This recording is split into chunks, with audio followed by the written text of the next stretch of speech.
Sir ಹೇಳಿ, ಯಾವಾಗ incident ಏನಾಯಿತು? ಸರ್ ನಿನ್ನೆ ಮಧ್ಯಾಹ್ನ 1:30 2 ಗಂಟೆಯಲ್ಲಿ ಸಮಯದಲ್ಲಿ ಮನೆ ಹತ್ರ ಹೋಗಿದೆ. ಅಪ್ಪ ಅಮ್ಮ ಇಬ್ಬರು ಯಾರೂ ಇರಲಿಲ್ಲ. ಅಪ್ಪ ಎಲ್ಲ ಊರೊಳಗಡೆ ಹೋಗಿತ್ತಂತೆ. ಅಮ್ಮ ಅಲ್ಲೇ ಪಕ್ಕದಲ್ಲೇ ಇನ್ನೊಂದು ಜಮೀನಿದೆ, ತೋಟ, ಅಲ್ಲೆಲ್ಲ ದನ ಹೊಡ್ಕೊ ಹೋಗಿದ್ರಂತೆ. ನಾನು ಸ್ವಲ್ಪ ಹೊತ್ತು ಇದ್ದವನು ಬಂದ್ಬಿಟ್ಟೆ. ಆಮೇಲೆ ಅಲ್ಲಿ ಒಂದು ಸ್ವಲ್ಪ ಶುಂಠಿ ಇತ್ತು ನಮ್ಮದು, ಶುಂಠಿ ತುಂಬ್ಕೊಳ್ಳೋಣ ಅಂತ ಅಂದ್ಬಿಟ್ಟು ನಮ್ಮ ಊರೊಳಗಡೆ ಒಂದು ಹುಡುಗ ಗಣೇಶ ಅಂತ ಇದ್ದಾನೆ, ನಮ್ಮ ಹುಡುಗ. ಎಷ್ಟು ಎಕರೆಗೆ ಹಾಕಿರಿ ಶುಂಠಿ? ನಾವು ಶುಂಠಿ ಹಾಕಿರೋ ಕಿತ್ತಿಲ್ಲ, ಇನ್ನೊಂದು ಬಿತ್ತನೆ ತಗೊಂಡಿದ್ದೆ. ಅದನ್ನು ತುಂಬಬೇಕು, ಒಂದು 20-30 ಮೂಟೆ ಇತ್ತು.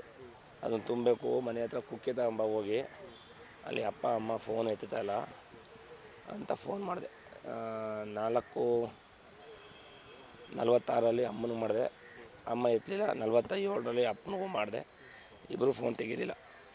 ಆಗ ಅವನು ಎಲ್ಲ ಫೋನ್ ತೆಗಿತಾಯಿಲ್ಲ ಕಣೋ, ಅಲ್ಲೇ ಮನೆ ಹತ್ರ ಇರ್ತದೆ ಕುಕ್ಕೆ, ಹೋಗಿ ನೋಡು ಅಂತ ಅಂದೆ. ಹೋಗಿ ಅಣ್ಣ ಒಂದೇ ಒಂದು ಕುಕ್ಕೆ ಐತೆ ಅಂದ. ಅಲ್ಲಿ ಹೋಗಿ ಮನೆ ಹತ್ರ ಹೋಗ್ಬಿಟ್ಟು ಒಂದು ಫೋನ್ ಮಾಡ್ದೆ.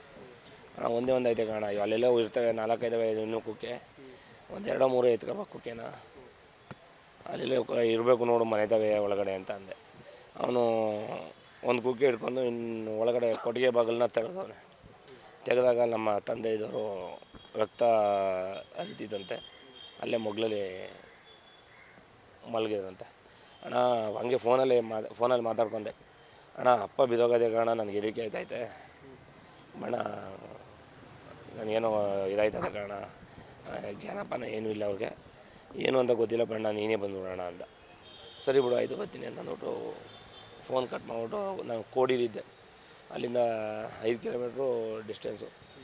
ಕೋಡಿಯಿಂದ ನಾನು ಮನೆ ಹತ್ರ ಹೋಗ್ತಾ ಇರಬೇಕಾದ್ರೆ ನಮ್ಮ ಚಿಕ್ಕಪ್ಪನಿಗೊಬ್ಬರಿಗೆ ಫೋನ್ ಮಾಡಿದೆ. ಅವರು ಬರೋದು ಲೇಟ್ ಆಯಿತು. ನಾನೇ ಅಷ್ಟೊತ್ತಿಗೆ ಮುಂಚೆ ಹೋದೆ. ನಾನು ಮತ್ತು ನನ್ನ ಜೊತೆ ಇನ್ನೊಬ್ಬ ಕುಮಾರ ಅಂತ ಧರ್ಮಪುರದ ಹುಡುಗ, ನಮ್ಮ ಸ್ನೇಹಿತನೇ, ಅವನು ಇದ್ದ ಜೊತೇಲಿ.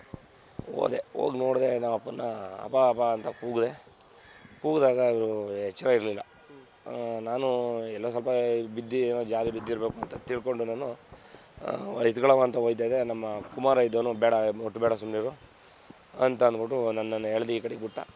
ಈ ಕಡೆಗೆ ಬಿಟ್ಟ ಮೇಲೆ ಇವನು ಗಣೇಶ ಇದ್ದವನು ಮುಂದೆ ಹೋಗ್ತಾಯಿದ್ದ. ಮುಂದೆ ಹೋಗ್ಬೇಕಾದ್ರೆ ಮನೆ ಬಾಗಿಲು ಫ್ರಂಟನ್ನು ಓಪನ್ ಮಾಡೋಣ, ಅಲ್ಲಿ ಅಮ್ಮ ಫುಲ್ಲು ರಕ್ತ ಕಟ್ಕೊಂಡು ಬಾಗಿಲಲ್ಲೇ ಬಿದ್ದಿದ್ರು. ಆಗ ಅಣ್ಣ ಅಮ್ಮ ಇಲ್ಲಿ ಸೊತೋಗಿರೋಂಗದೆ ಕಾರಣ, ಇಲ್ಲಿ ಅಮ್ಮ ಬಣ್ಣ ಇಲ್ಲಿ ಅಣ್ಣ ಅಂತ ಕೂಗಂದ. ಆಗ ಅಲ್ಲೋಗಿ ನೋಡಿದಾಗ ಅಮ್ಮ ತೀರ್ಕೊಂಡಿದ್ದು ಗೊತ್ತಾಯಿತು. ಯಾರು ಶತ್ರುಗಳು ಇಲ್ಲ ನಮಗೆ, ಯಾವ ಇದು ಇಲ್ಲ ನಮಗೆ, ಯಾರು ಆ ಥರ ಈ ಥರ ಮಾಡೋರು ಏನಕ್ಕೂ ಗೊತ್ತಿಲ್ಲ. ಹೊಡಬೇಕು ಯಾರ ಮೇಲೂ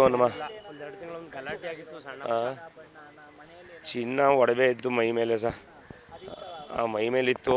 ಅದು ಇಲ್ಲ ಅಂತ ಹೇಳ್ತವ್ರೆ, ನಾವು ಸರಿಯಾಗಿ ನೋಡಿಲ್ಲ. ನಾವು ಅದು ಯಾಕೆ ನಾವು ಮುಟ್ಟಬಾರ್ದು ಅಂತ ಅಂದ್ಬಿಟ್ಟು ಮುಟ್ಟಿಲ್ಲ ಅಲ್ಲಿ. ಆಗ ಈಗೆಲ್ಲ ನೋಡಿದಾಗೆಲ್ಲ ಪೊಲೀಸ್ನವರು ಯಾರೋ ಹೇಳಿದ್ರು ಇಲ್ಲ ಅಂತ ಅಂದ್ಬಿಟ್ಟು. ಒಲೆ, ತಾಲಿ, ಮಾಂಗಲ್ಯ ಚೈನು, ಆಮೇಲೆ ಬಳೆ ಹಾಕೊಂಡಿದ್ರು. ಆಗ ಬಿಚ್ಚು ಮಡಗಿದಾರೋ ಗೊತ್ತಿಲ್ಲ. ಅದುವೇ ಏನೋ ಬಿಚ್ಚು ಮಡಗಿದ್ರೆ ಮನೆ ಒಳಗಡೆ ಇರ್ತದೆ. ಮನೇನ ಸೀಸ್ ಮಾಡಿದ್ದಾರೆ. ಮನೆಯೆಲ್ಲನೂ ಇದು ಮಾಡಿಬಿಟ್ಟು ಅವರೇ ಲಾಕ್ ಮಾಡ್ಕೊಂಡು ತೊಗೊಂಡೋಗಿದ್ದಾರೆ. ರಾತ್ರಿಯೇ ಬೆಳಿಗ್ಗೆ ಬಂದು ಇದು ಮಾಡ್ತೀವಿ ಅಂತ. ಅಲ್ಲ, ಇದು ಘಟನೆ ಎಷ್ಟು ಗಂಟೆಲಿ ಆಗಿರ್ಬೋದು? ಸುಮಾರು 3:30 4:00 ಒಳಗಡೆ ಆಗಿರಬೇಕು ಅಂತ ಮಧ್ಯಾಹ್ನ. ಯಾಕೆಂದರೆ 3 ಗಂಟೆ 10 ನಿಮಿಷದಲ್ಲಿ 3 ಗಂಟೆ 5 ನಿಮಿಷದಲ್ಲಿ ನನ್ನ ತಂಗಿನೂ ನಮ್ಮ ಅಮ್ಮನ ಜೊತೆ ಫೋನಲ್ಲಿ ಮಾತಾಡೋರೆ. 3:30 ನಮ್ಮಪ್ಪ ಮಾದೇಶ್ವರನ ದೇವಸ್ಥಾನದ ಕೊಂಡಕ್ಕೆ ಸೌದೆ ಹಾಕೋಕೆ ಹೋಗ್ರೆ.